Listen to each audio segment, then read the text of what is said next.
ওইসব বাসি পচা খাবার আমি খাইলাম। আর 2 মাসের 5 তারিখের আগে বেতন দিয়ে দিতে হবে। আর এই শহরে ফলে দিয়ে আইছে। আগে আমি 6 মাসের কাজ করতাম, কিন্তু একদিন আমি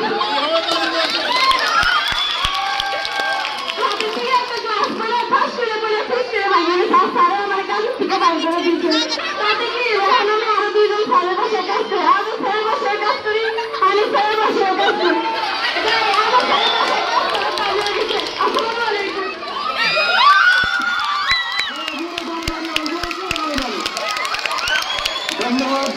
ধন্যবাদ।